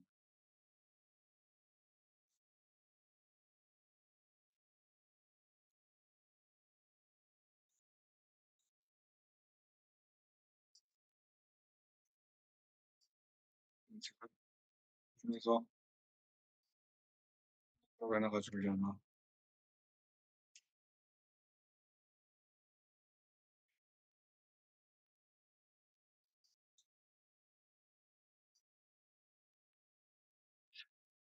이제 보이세요? 네, 잘 보입니다. 네, 감사합니다. 자, 이제 여기서 그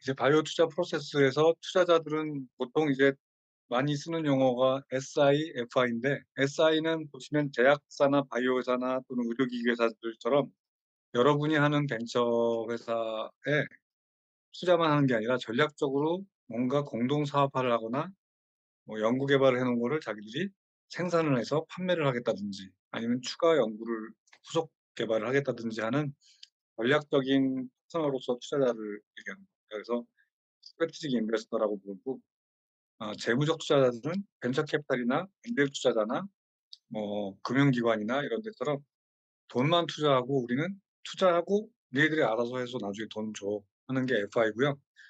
투자뿐만 아니라 그 일을 같이 해서 조인트 벤처를 만들거나 자기네들 특수사업부, 바이오 사업부에서 바이오 공동 연구 개발을 한다든지 하는, 그리고 나중에는 그 분야의 인수합병도 할 생각을 가지고 있는 분도 많이 있습니다. 그래서 I나 FI는 좀 알아둬야 되고요. 그다음에 펀드 형태들이 초기 연구 개발하는 단계부터 투자하는 경우가 있고 어느 정도 진행된 다음에 하는 경우가 있고 다양하게 있는데요. 초기 단계를 하는 개인 투자 조합 마이크로 VC, 마이크로 하니까 작은 거잖아요. 그리고 리미티드 라이빌리티 컴퍼니 같이 소형으로 하는 회사 또는 팁스 프로그램을 운영하는 엑셀레이터 같은데, 그리고 일반적인 벤처 캐피탈, 그다음에 프라이빗 에퀴티, 경영 참여형 사모집합 투자 같은 성장을 준비했거나 또는 상장돼 있거나 하는 데 투자하는 얼리 스테이지, 미드 스테이지, 레이터 스테이지 이렇게 나눠질 수 있어요. 그래서 어떤 창투에 어떤 펀드가 우리한테 맞는지 안 맞는지는 그 회사 들어가 보면 그 펀드의 어 정관이나 그 펀드가 어떤 데에 투자한다 이런 설명이 다 있습니다. 그래서 그런 걸 미리 알아봐야 돼요. 그래서 엑셀레이터나 마이크로 VC나 창조합이나 PF나 이런 것들이 회사의 초기부터 상장하거나 바이아웃 할 때까지, 그래서 미국에서도 시드 단계 회사를 시딩한다. 같이 만드는 거죠. 셋업해서 시딩할 때, 그리고 스타트업을 할 때 얼리 스테이지, 그다음에 어느 정도 자리를 잡은 이머징, 그리고 성장 단계, 레이터 스테이지, 그다음에 성장하는 단계. 그때마다 필요한 그 리소스가 다 다른 거죠. 그 투자는 보통주로 하거나 또는 최근에 ICPS나 CPS처럼 우선주로 하거나 CBBW 하거나 또는 옵션이 붙어 있거나 론이 있거나 정부 지원 자금이나 민간 지원 자금이나 또는 어떤 회사들하고 지분 수합하거나 조인트 벤처에 주식 제공하거나 이런 다양한 방법들이 있습니다. 그래서 회사는 창투들이 볼 때는 그 회사의 기술과 프로덕트와 서비스 같은 아이템, 그리고 그 회사를 구성하는 사람이나 조직, 그다음에 그 회사를 결국 성장시켜서 어떻게 엑스를 할 거냐, 그게 가능한 거냐, 지분 구조는 어떠냐, 이런 세 가지가 중요하고요. 그다음에 그 같은 기술과 같은 사람들이 모여서도 어떤 비즈니스 모델을 가져갈 거냐. 우리는 원천 기술을 가지고 이 기술을 더 완성시켜서 기술 자체를 팔을 거야. 또는 이 기술을 확보해서 원료를 만들어서 팔 거야. 또는 이 기술 가지고 외부 원료를 개발하는 사람들을 서포트해 줘서 그 원료가 잘 높게 만들어서 판매할 거야. 또는 우리가 개발해서 우리가 신약을 진행해서 임상 1상을 마치고 라이센스 아웃할 거야. 이런 다양한 전략이 나올 수 있습니다. 보통은 발굴을 하면 팀에서 심사해서 적합하면 그다음 단계에 올라가서 딜을 하게 되는데, 뭐 최근에는 20억, 30억 또는 50억 넘어가면 우리 부서뿐만 아니라 더 큰 곳에서 투자심의위원회를 열어서 제2 투자심의 또는 본심사 이런 것들을 하게 되죠. 특히 이제 바이오 분야는 초기에 연구 개발 단계가 중요하기 때문에 초기 사이언스가 과연 워킹하는 사이언스냐 이런 걸 설명하느라고 시간을 좀 많이 쓰고 있는데, 어쨌든 사이언스도 중요하지만 사업화를 어떻게 할 거냐, 시장에서 경쟁력이 어떻게 되느냐에 대한 경쟁 분석을, 마켓 세일즈 분석을 잘하는 게 매우 중요합니다. 창투들한테 전에 물어봤어요. 어떤 게 가장 중요한 투자 의사결정이냐 했더니 CEO가 다줄 중요하다. 그다음에 프로핏 모델이다. 그다음에 과연 마켓업을 하냐. 그다음이 기술이더라고요. 그래서 기술도 되게 중요하지 않나 그랬더니 어떤 거라면 버리겠느냐 했더니 기술 완성도가 돼 있지 않은, 기술에 문제가 있는 팀, 할 문제가 있는 팀 또는 매니지먼트의 투명성이 결여된 팀, 그 대표이사, CFO, CTO, 담당 팀장이 다 다른 말을 하거나 일관성이 없거나 말이 바뀌거나 하면 신뢰가 떨어지죠. 그래서 기술과 CEO들은, 경영진들은 우수하거나 괜찮지 않으면 바로 버리는 카드로 쓰는 거죠. 이 같은 경우는 성장성이 크지 않은, 이 사업은 커도 몇백억 이상 될 수 없다 그러면 캐피탈이 투자하기 어려운 게 성장하기가 어렵기 때문입니다. 투자 계약서에는 이런 진수사항, 투자의 조건 뭐 이런 것들이 들어가고요. 사전 동의는 이런 것들이 들어가고, 가치 평가할 때는 이 시장 전체 사이즈가 어떻고 성장성이 어떻고 경쟁 분석이 어떤지를 잘 분석을 해야 됩니다. 많은 경우에 우리는 경쟁 상대가 없어요. 이런 건 굉장히 막연한 얘기입니다. 경쟁 상대가 없다면 그 회사는, 거꾸로 생각하면 이 회사 문제가 있는 회사 아닙니까? 아니면 그 분야가 핫하지 않거나 또는 경쟁 분야를 너무 좁게 생각했을 수도 있습니다. 그래서 조금 넓혀서 크게 생각하는 게 되게 중요할 것 같고요. 그리고 정확한 타겟 프로덕트 프로파일, 우리의 약물은 어떤 약물로 할 거고 이 약물은 주사제로 할 건지 근육 주사를 할 건지 또는 IV를 할 건지 또는 경구용으로 할 건지 이런 것도 정해야 되고요. 용량은 어떻게 돼서 부작용이 어느 정도 됐고 효과는 어느 정도 있어서 현재 있는 약물 또는 현재 아 타겟에 대한 약물이 없어서 다른 걸 쓰고 있는 여러 가지 방법들에 비해서 얼마나 효능과 안전성에서 우수할 건지, 비용은 얼마나 들 건지 하는 걸 정확하게 정의할 필요가 있습니다. 그래서 누가 세일즈하고 누구한테 라이센스 할 건지 성공 확률까지 정확하게 비교해서, 많은 경우에 우리가 TPP, 타겟 프로덕트 프로파일을 정리해 보면 현재 나와 있는 약물보다는 우리가 월등히 낫지만 현재 임상 중에 있는 다른 약물들보다는 떨어진다면 아예 그 부분은 적응증을 그걸로 잡지 말고 다른 걸 생각해 봐야 돼요. 근데 많은 경우에 이거를 현재 나와 있는 30년 된 약하고만 비교해 보고 실제 임상 중인 약들은 자료를 찾지 않는 경우도 많아서 잘 판단하셔야 돼요. 그리고 투자 유치를 하기 위해서는 VC들이 어떤 자료를 검토하는지를 잘 알아야 됩니다. 그리고 사업 계획서에 있는 수치나 이 자료는 막연하게 쓰거나 내 기대만 넣어서 쓸 게 아니라 제대로 된 수치를 써야 되고요. 그리고 기대 수익률이 높아야 됩니다. 창투는 두세 배 벌면 되는 거는 프리-IPO 외에는 얼리 스테이지에 3년에서 5년을 기다려야 되는데 두세 배 또는 10배쯤 버는 걸로는 만족할 수가 없어요. 그러냐면 10개 중에 하나 성공하기 때문에 10배 벌면 똔똔이 될 수도 있고 잘못하면 망할 수도 있기 때문에 30배, 100배, 아주 초기라면 100배는 벌 수 있는 구조가 나와야 그나마 그런 거에 15개 투자해서 1개가 투자해서 나머지를 커버할 수 있기 때문에 IR로 따져서 최소 25%는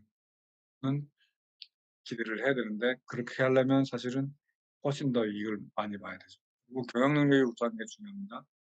그리고 우리가 다른 기업에 비해서 어떤 차별성이 있어야 됩니다. 예를 들어서 우리가 그냥 다른 기업들하고 비슷해요. 근데 우리는 정말 미친 듯이 일해서 밤샐 수 있어요. 이렇게 하는 게 제일 바보 같은 열정만 가지고 열심히 하는 거는 다른 기업을 이기기가 어려워. 열정으로는 5 년을 매일 밤샐 수는 없으니까.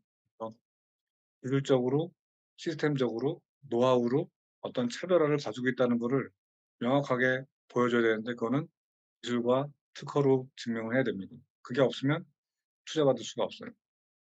그리고 사업 계획이 당연히 시장 지향적이어야 돼요. 사업 계획이 그냥 시장은 모르겠고 이게 기술적으로 월등히 뛰어나서 어떤 논문을 냈고 어떻게 좋은 논문이 채택됐어요. 이거는 어 잘못하면은 그 투자자한테 외면받기가 좋을 수 있어요. 그리고 어떻게 회수할 거예요? IPO 할 거예요? M&A 할 거예요? 어떤 회사하고 지금 일하는데 그 회사한테 나중에 어느 단계에서 넘길 거예요?를 명확하게 해야 됩니다. 그리고 우리 사업에 대한 정확한 이해가 매우 중요합니다. 많은 경우에 "이 사업을 어떻게 할 거예요?"라고 물어보면 저는 연구자여서 나는 교수여서 이 기술만 해결했지 나중에 이게 커지면 어떻게 누군가 와서 해결해 주겠죠."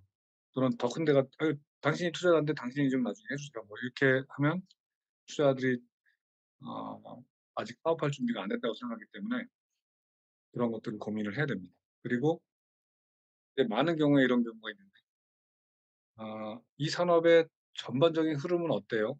이게 지금 어떤 스테이지예요? 예를 들어 황관 변성이다 그러면 황관 변성의 다른 팀들은 어떻게 하고 있어요? 다른 팀은 모르겠고 이게 최고예요. 다른 팀은 모르는데 어떻게 이게 최고고 우리가 최고인 거를 설명하려면 전반적인 세계 분야가 지금 지난 20년 동안에 어떻게 흘러왔는데 최근에 이게 해결이 안 돼서 우리 같은 방법을 하려는 팀이 몇 개가 있는데 그중에 우리가 기술적으로, 아이디어적으로, 그다음에 노하우적으로 이런 면에서 최고일 수밖에 없다. 근데 이게 지금 한 5개 경쟁사가 있는데 우리가 그중에 어떤 면에서 제일 낫다. 그거를 다 파악하고 있어야 그래도 투자를 할까 말까인데 난 잘 모르겠고 이게 제일 좋아요. 남들도 하는 것 같은데 그럼 알아보세요. 이렇게 하면 이건 투자할 수가 없겠죠. 그리고 투자들도 아까 말씀드린 대로 우리가 초기 단계라면 초기 단계에 투자할 수 있는 작은 펀드를 가진 데한테 투자를 받아야 돼요. 왜 그러냐면 100억 짜리 펀드는 보통 15 개에서 20개 투자하기 때문에 5 억에서 10억 투자할 수 있어요. 근데 1,000 억짜리 펀드에 가서 "아유 1,000 억짜리 운영하는데 그냥 5 억은 그냥 간단하게 결제." 그렇지 않아요. 1,000 억짜리는 5 억을 투자하기 매우 어렵습니다. 1,000 억이 가진 팀이 10 억씩 투자해도 100 개인데 5 억이 투자되는 거는 200 개로 쪼개야 되기 때문에 그거는 굉장히 어려운 결정이에요. 1,000 억은 보통 50억 단위 10억 단위로 되는 거기 때문에 우리가 필요한 게 5 억, 10 억이면 그 펀드한테는 얘기할 수는 없는 그 사업 계획서가 아주 구체적으로 잘 정리돼 있어야지 투자자들을 설득할 수 있어요. 그리고 어딘가 제약사, 의료기기 또는 식품회사 우리 거를 사 가지고 갈 팀들하고 전략적으로 계속 얘기해서 그들이 우리 연구가 좋으니까 고 단계를 가이드해 주고 있다고 하거나 MOU를 맺었거나 지속적으로 지원해 준다면 굉장히 좋은 지원 그룹이 될 수 있고요. 그런 창투 음 우리의 향후 라이센시가 되거나 우리하고 제휴할 수 있는 파트너가 될 수 있는 사람들을 미리 만나서 해야 되고 현대적으로 준비를 해야 됩니다. 사업 계획서는 대충 이렇게 쓰여집니다. 보통 사업 계획서 제가 일부러 비즈니스 플랜하고 찾으면 구글에서 찾은 겁니다. 여러분이 사업 계획서를 저한테 막 달라고 그러거나 "이런 유사한 것 좀 찾아주세요." 하는데 그거는 이제 그 회사들하고 계약을 했기 때문에 주면 안 될 뿐만 아니라 사업 계획서는 좀 고민을 해 가지고 써야 돼요. 그냥 주면 거기다가 알아서 제가 그거 대신 막 알아서 써 놓을게요. 이렇게 하는 경향이 많은데 그렇게 하면 사실 완성도가 높고 좋은 사업 계획서가 나오기 어렵습니다. 우리는 다양하게 비전과 미션, 마켓 정의, 마켓 세그멘테이션, 우리의 타겟 이런 거를 공부해서 고민을 해서 이렇게 저렇게 우리 글로 러프하게라도 써서 그걸로 워크숍도 하고 고민을 해서 써야 돼요. 연구 잘하는 팀들이 나머지 행정적인 이거를 행정적인 일이라고 해서 연구 가지고 니들이 알아서 대충 대학원생들한테 써. 그러면 진짜 그냥 초보 수준의 사업 계획서 써 놔요. 그럼 투자받을 수가 없어요. 이거 연구가 중요한 거지 뭐 사업 계획은 중요한 게 아니야. 그렇지 않습니다.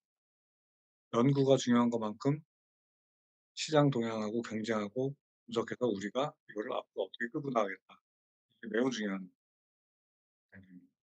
그래서 비즈니스 플랜은 이렇게 다양하게 마켓 리서치, 매니지먼트 팀, 경쟁 분석, 이노베이션 어세스먼트, 비즈니스 모델, 파이낸셜 프로젝션 이런 것들이 다 정의가 잘 돼 있어야 돼요. 그래서 보통은 어떤 문제를 가지고 있는데 우리가 어떻게 쓸 수 있는 원천 기술을 가지고 있고 그래서 향후 어떻게 풀 거예요. 그리고 우리의 고객은 누구예요?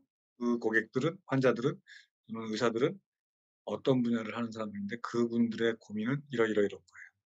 그래서 그거를 해결하고 있는 현재 시장 참여자들은 1, 2, 3, 4인데 그들의 해결이 만족도가 20-30% 밖에 안 되고 다른 게 없어서 공효제 제로 쓰고 있는데 거의 약이 또는 의료기기가 또는 해결책이 없는 형편이에요.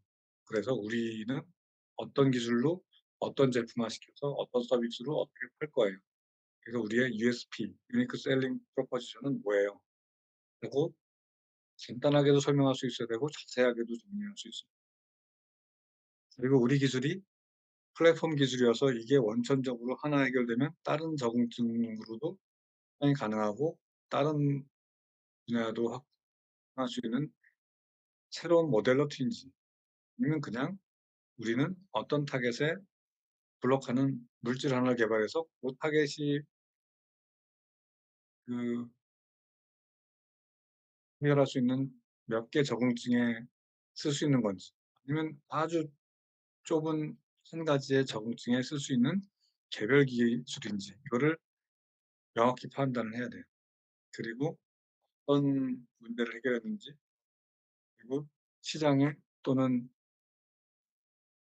이 투자자들한테 고객들한테 어떤 베네핏을 명확히 줄 수 있는지 그리고 우리 아이템의 리스크는 뭔지 예를 들어서 기가 막히게 좋고 잘 해결되고 부작용도 없는데 엄청나게 비싼 건지 그런 것들을 명확히 그리고 많은 경우에 우리가 지금 항암제인데 우리는 셀 사이클 이니비터예요. 그럼 명확하게 셀 사이클 이니비터로 썼으면 전체 그 분야 항암제 중에 한 30분의 1 시장을 차지하는 거죠.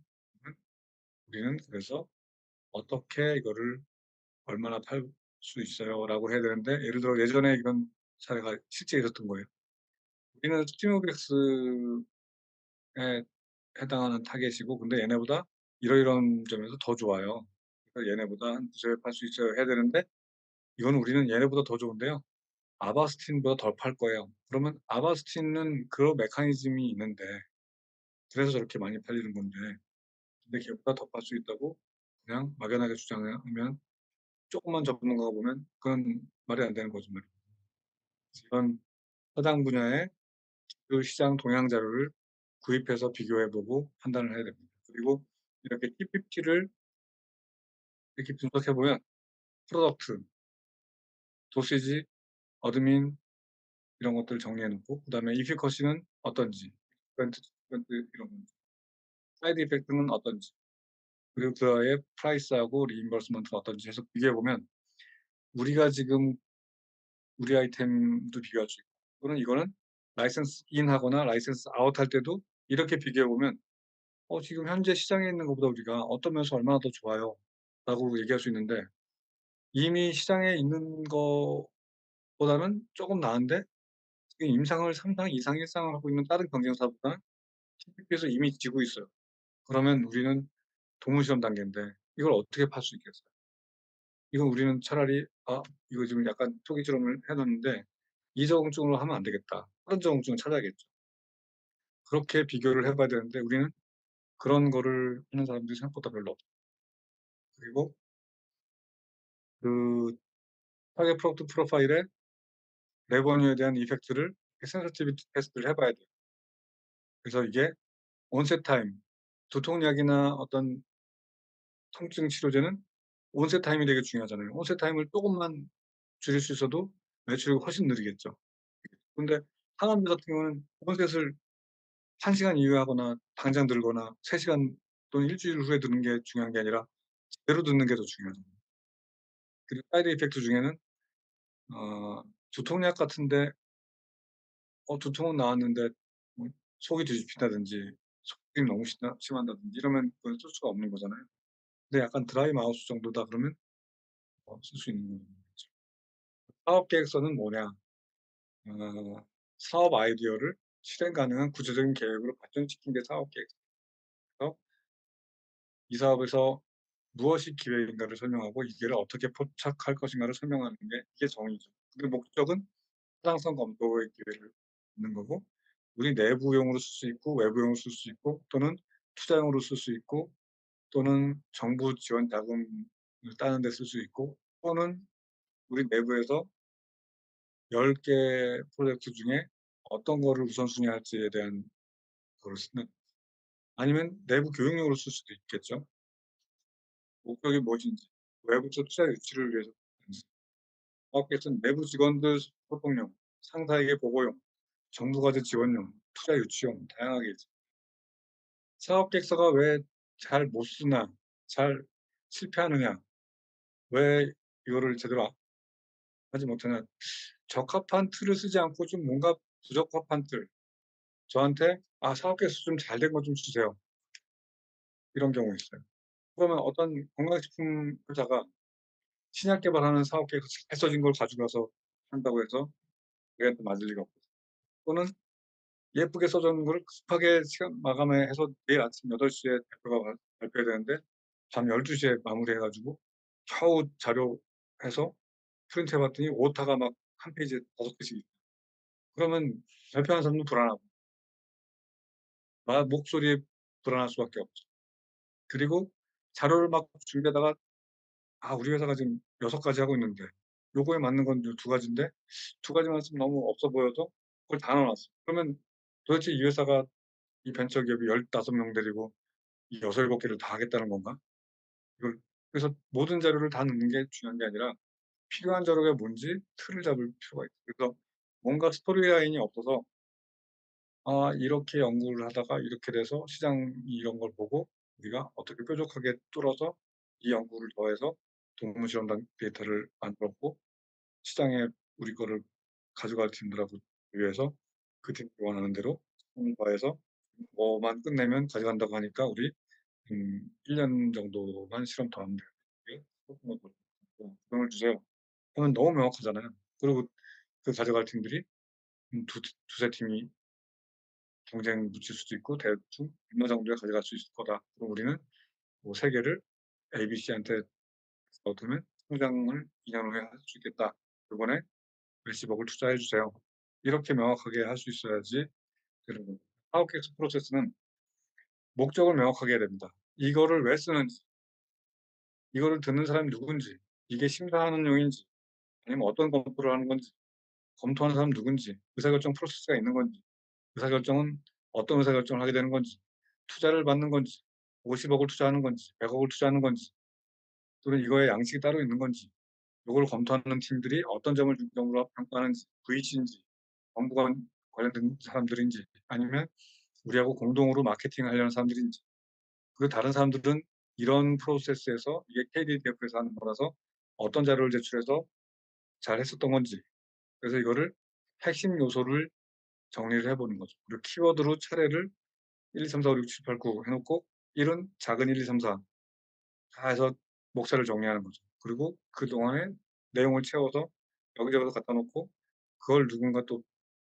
그 타이핑 작업도 하고 자료도 넣고 그래서 발표 100 페이지짜리, 200 페이지짜리를 다 준비해 놓고 거기에 발표용으로 20 페이지나 25 페이지짜리를 만들어서 내부나 자기 부서 또는 지인들한테 연습을 해 보는 거죠. 그래서 피드백을 받아보는 거죠. 저도 오늘 이거 발표하는데 제가 많이 아는 내용이지만 어제 다시 제가 혼자 거울 보고도 연습하고 이것들을 다시 또 얘기해 봤어요. 그랬더니 요 바이오 USA 2023 새로 넣었고 다 영어라서 요거를 쪼금 그래서 몇 군데를 수정했어요. 너무 눈에 딱 안 들어오기도 하고, 그리고 너무 많은 거는 좀 빼기도 하고, 그렇게 해서 제가 한번 쭉 해본 거하고, '아 이거 내가 이 사업 계획서 투자 유치 내가 창초에도 있었고 강의를 뭐 20년 해 봤는데' 그리고 안 보다가 제가 만약에 오늘 처음으로 딱 보면 여기 몇 년 만에 보면 '어 잠깐 이게 왜 들어왔지?' 그럼 여러분은 저를 보고 있는데 저는 이거를 읽고 있어요. 그러면 듣는 사람하고 말하는 사람이 서로 불안한 거죠. '나는 이게 목표가 왜 들어와 있나 여기.' 전체가 머릿속에 들어와 있어야 되죠. 사업 계획서 구성은 개요, 번역, 산업 전체 분야, 우리 아이템, 특징, 조직 인력 구성, 재무 현황, 그리고 재무 계획, 결론 및 제언, 투자 유치를 얼마 해 주세요. 아니면 공동 사업을 해 주세요. 이번에 납품을 이런 조건으로 하겠습니다. 아니면 이렇게 훌륭한데 우리 200억의 우리 가치의 지분 50%를 가져갈 수 있게 해 드리겠습니다. M&A를 딜을 하겠습니다. 이렇게 뒤에 이런 제언이 있어야 돼요. 근데 이런 제안하는 말이 제언이에요. 그런 말 없이 그냥 땡큐 하고 끝나 버렸어요. 그러면 이거 기업 가치는 어떻게 아니 뭐 불러 보세요 먼저. 물론 그렇게 할 수도 있지만 그냥 우리 돈을 원하거나 제휴를 원하는 사람들이 그냥 딱 써 놓는 게 좋아요. 딜을 할 거면 기업 가치 100억 이면 한 150억 이나 200억 정도 또는 150억 에서 200억 사이에서 내고 가는 서트. 그리고 이거 전체 앞에 한 페이지 전체 요약, 그다음에 밑에 투자 하이라이트 이런 게 있으면 '아 이 전체 회사가 어떻구나.' 그런 게 있어야 되죠. 그 자료 찾는 거나 이런 것들은 넘어가겠습니다. 그리고 영문 사업 계획서에 콩글리시로 해 놓는 것보다는 영문 전문가한테 여러 번 물어서 용어를 좀 수정하는 게 좋아요. 사업 계획서는 비리 자료는 이렇게 만들면 되는데 이번에 한번 넘어갈게요. 아 홈페이지 안에 글로 막 써 놓은 것보다 이렇게 표로 해서 우리 아이템이 훨씬 안전하다는 걸 보여주는 사례. 그래서 우리가 전체에서 현재 두 가지 아이템을 경구형과 다양한 아이템을 하겠다는 거. 그다음에 네 IB로 들어가는 거는 6조 정도, 근데 오랄로 하는 거는 30조 정도 시장의 전체. 그리고 이 회사는 데이터 추출하고 분석 알고리즘 통해서 암과 정상을 분류해서 했더니 우리 게 기존에 다른 것보다 월등히 좋다는 거를 한눈에 보여줄 수 있잖아요. 우리가 노란색인 게 얘네보다 훨씬 세련되게. 그리고 더 중요한 게 우리는 지금 매출액을 이 정도 하는데 우리보다 매출액 적게 한 5억 하는 데가 1,000억, 30억 한 데가 4천억 인데 우리는 그때 2018년에 한 25억, 30억 하고 있었어요. 그때 400억, 500억 사이에 투자 유치를 하고 있었으니까 이렇게 비교하는 자료를 보여줘야 그분들이 의사결정할 수 있어요. 창투에서는 제일 좋은 게 비근한 사례. 마찬가지로 이것도 지사에서 이 크게 두 카테고리로 나눠지는데 임상 1상 2개, 마치는 거 하나, 이상의 2개. 근데 이게 TPP로 따지면 기존의 약보다 1주제형을 4주제형으로, 1주제형을 4주제형으로. 아, 바이오시밀러구나. 근데 그거와 전임상이 2천억, 임상 1상이 3-4천억, 이상이 5-6천억이구나. 그러면 이 회사는 아이템이 임상 1상이 2개, 1상 마친 게 하나에 이상이 2개면 이거 2천억에 이거 5천억이면 1조 5천억, 1억, 1조 4-5천억? 근데 지금 기업 가치는 그때 1,100억이었어요. 그러니까 투자를 많이 받았죠. 그리고 이제 비교할 수 있는 요 페이지의 데이터를 넣어줘야 돼요. 그러니까 바이오니아 부사장일 때도 이렇게 합성 기술, 설계 기술, 효과 분석 기술, 전달 기술 이거는 막 여러 장 해서 할 게 아니라 간단하게 설명해 주고 자세하게 보려는 사람들한테는 다 어펜딕스에 넣어서 그래서 몇 장으로 설명을 할 수 있어요. 그게 시장이 지금 그때 2013년도에 앞으로 2020년 되면 siRNA가 12-13조 될 거예요. 근데 승 딜들은 임상 2-3상 간 애들은 1조나 5천억, 7천억짜리 딜이 됐었고 얼리 스테이지는 레귤러스라는 데가 임상에서 사노피의 GSK, 아스트라제네카에 2008년부터 12년까지 4년, 5년 동안에 6개 딜을 했는데 비임상 단계에서도 업프론트 300억에 1초당 천억 정도의 기술 이전했어요. 그래서 요거 때문에 기술 이전도 하고 뭐 공동 연구도 하고 투자 유치도 받고 성공했죠. 기술적으로 설명하는 거는 몇 장으로 해서 요약하고 정작 중요한 건 그런 킬러 페이지, 비근한 매출, 딜, 라이센스 아웃, M&A, 투자 유치의 딜의 사례를 넣어줘야 창투나 투자회사 또는 이 자금을 쓰는 회사가 투심위에 가서 이것과 유사한 것들이 이런 딜이 있습니다 하고 자기가 찾아야 되는데 사실 자기가 찾기는 쉽지 않거든요. 현업에 있는 사람들이 찾아서 얘기를 해줘야 되죠. 마찬가지로 이런 회사들도 이렇게 전략을 쉽게 써주는 것들, 비교해주는 표를 만들어주지만 결국 투자 유치는 아까 말씀드린 대로 비근한 사례에 매출 수익을 정해준 거. 그게 제일 중요합니다. 제가 전반적으로 지금 1시간 40분 동안 말씀드렸는데요. 혹시 질문이나 코멘트나 의견이 있으면 주시면 제가 말씀.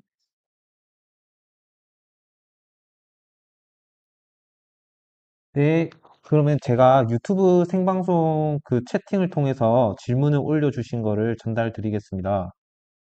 네네, 그렇게 해주세요. 네, 줌 채팅에다가 제가 올리겠습니다. 네, 첫 번째 질문인데요. 바이오 유럽 파트너링 프로그램을 참가하려고 하는데요. 파트너링 프로그램을 활용하고 싶습니다. 신약 개발사가 참가 전 알아두면 좋을 사항이 있을지요? 라는 질문이 있었습니다. 아, 바이오 유럽 저도 가는데요. 그러면 잘 됐습니다. 이거 가시는 분은 저한테 따로 여기 연락처가 있나요? 저기 여기 나와 있네요. 저한테 그 회사 소개서도 보내주시고 사전에 저와 같이 BD를 어떻게 해야 되는지 제가 따로 개별적으로 말씀드릴게요. 우선 어, 오늘 요번에는 요 BD가 아니라 투자 유치 위주로 해서 다음번에 아까 그 대표님하고 잠깐 말씀드렸잖아요. 네. BD 해외 BD를 어떻게 준비하면 좋겠는지를 조금 제가 강의를 해드릴게요. 우선은 지금 그게 언제죠? 9월, 11월. 11월 6, 7, 8이잖아요. 그러면 이번에 뮌헨에서 하는데 지금 딱 2달 전이기 때문에 지금 지난번에 들어가 보더니 아직 안 돼 있더라고요. 근데 간단하게 우리 회사에 대한 소개할 한 10줄짜리 요청할 것까지 그거 준비해 주시고 그다음에 우리 회사의 원천 기술, 그다음에 파이프라인 그 2장짜리 자료를 준비해 주시고요. 그다음에 딜하거나 설명할 때는 그 2장짜리가 설명하는 거예요. 그다음에 우리 회사의 기술에 대한 소개 한 10장이나 20장짜리 데이터 소개 이런 거는 별도로 노트북이나 따로 가져가시고 프린트는 그 요 2장짜리만 가지고 설명하면 됩니다. 그래서 약간 아, 전략을 가지고 가야 되고요. 그다음에 사전에 그 BD 프로그램에 일찍 설명을 해주고 그다음에 거기서 우리 BD 프로그램에 올려놓은 거 보고 거기서 들어와서 설명을 요청하거나 커뮤니케이션 할 때 우리하고 매치메이킹이 되면 떠나기 전에 그 회사에 대해서 조사를 싹 해서 그 회사가 컨설팅 회사인지 그 회사가 생산 회사인지 그 회사가 신약 개발 회사인지 그 회사가 의료기기 회사인지 또는 그 회사가 제약회사인지 바이오회사인지 이런 것들을 싹 분석해서 얘네가 우리를 외만난적으로 했겠구나 하는 것을 파악하고 어, 어떤 딜을 하거나 그 사전 준비를 해야 됩니다. 그리고 미팅은 25분하고 5분 동안 이동인데요. 우리 거 얘기는 7분 내외로만 하면 됩니다. 그리고 상대방한테 니네 회사가 어떤 회사인데 우리한테 왜 관심이 있었던 거니? 우리의 어떤 거에 더 관심이 있니? 하고 물어보고 걔네 상황을 설명을 듣고 거꾸로 걔네 말을 듣고 그리고 투웨이 커뮤니케이션을 해야 됩니다. 답이 네. 되셨나요? 네, 지금 보고 계신지 채팅에는 지금 그 답변이 올라오지 않고 있는데, 뭐 영상으로도 남으니까 잘 확인을 하실 거라고 생각을 하고요. 그리고 이제 두 번째 질문이 있었는데요. 대표님께서 기업을 투자하실 때 바이오 기업 가치 측정법이나 어떤 요소를 중점적으로 고려하셔서 투자하시는지 궁금하다는 질문이 있었습니다. 네, 기업을 투자할 때, 아까 지금 잠깐 설명드렸는데, 기술이냐, 사람이냐, 항상 이게 되게 중요한데, 어, 기술도 중요하고 사람도 되게 중요하다고 봅니다. 근데, 기술도 우량해야 되고, 사람도 경험도 있으면서, 최근에 이제 제가 컨설팅하거나 이제 투자하고 도와주는 회사들 중에는 기술력이 되게 뛰어난데, 이 교수님이 고집이 좀 떼가지고 웬만한 사람들하고는 커뮤니케이션 하기 되게 힘든 분이 계세요. 근데 그러면 사실 그 기술과 아이템 때문에 투자를 했지만 그분의 성품이나 성향 때문에 굉장히 고생하는 수가 생기더라고요. 그래서 이게 항상 저는 이게 사람이 다 완벽할 수가 없겠구나 이런 생각이 드는데요. 어쨌든 지금 현재 시장에서 확실한 경쟁력이 있는 기술을 가지고 있는 것, 그게 되게 중요하고요. 그다음에 그걸 어떻게 사업화할 거냐는 저는 이제 한 연구 생활 7년하고 투자 한 20몇 년을 하니까 그걸 느꼈는데 그 사람이 남의 말이나 남의 의견을 좀 들어줄 수 있는 자세가 돼 있는 사람이라면 괜찮은데 그게 되게 중요한 것 같습니다. 그래서 이 사람의 기술적인 능력, 연구적인 능력도 중요하지만 사람의 됨됨이, 인성이랄까? 그런 게 대표나 오너의 인성이 되게 중요한 것 같습니다. 벤처는 그 기술을 가진 원천 연구자 그 대표 교수 이분 한 사람이 워낙에 영향력을 많이 미치고 중요하니까 그게 되게 중요한 것 같습니다. 네, 그리고 이제 세 번째 질문이 있었는데요. 확인하시고 답변을 부탁드리겠습니다.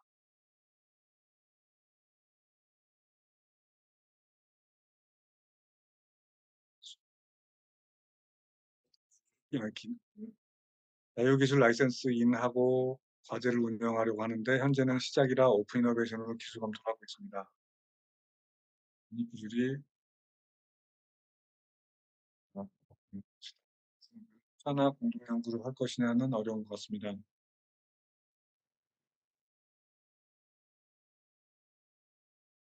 기술평가사를 공부하면 이런 것들이 생길까요? 예, 맞습니다. 기술평가사도 공부하는 게 저도 이제 사이언스 백그라운드로 있다가 제가 태평양 연구소에서 회사 우리 부서 또는 우리 팀의 기술을 어, 이사님한테 또는 이 연구소 전체에서 발표하는 기회가 되게 많았어요. 근데 그 작업을 많이 할 때 처음에는 그 잠못나요. 이거 연구하고 그 쥐 실험하고 뭐 쥐한테 뭐 실험해서 데이터 내고 막 이런 것도 바빠 죽겠고 세포 실험도 해야 되는데 이거 왜 자료 정리해가지고 발표하는 일을 자꾸 시키길래 이게 너무 전문돼. 그래서 그러니까 그냥 시키니까 내가 하자. 내가 막내니까. 그러고 맨날 했는데 어느 순간 하다 보니까 이왕에 하는 거 좀 표현도 잘하고 내가 다 외워서도 발표하고 해보자 하고 하다가 사실 사람들이 네가 잘하니까 이번에 또 발표해 뭐 이런 거를 자꾸 시켰단 말이에요. 그러다 보니까 이 발표하는 게 되게 중요하구나. 내가 아는 거, 내가 실험 잘하는 거, 결과 잘 내는 것도 중요하지만 발표를 자꾸 하려다 보니까 질문을 계속 받잖아요. "그 실험은 왜 했어요?" 그러면 "아니 시키니까 했지 이걸 왜 해?" 이렇게 처음에 생각했는데 그럼 이 실험의 의미가 뭐지? 왜 이 단계에서 이 실험이 우리 팀한테 중요한 거지? 우리 회사는 왜 이걸 해야 되지? 이런 생각을 계속 하다가 저는 더 큰 일들을 많이 남의 거를 자꾸 그렇게 평가하다 보니까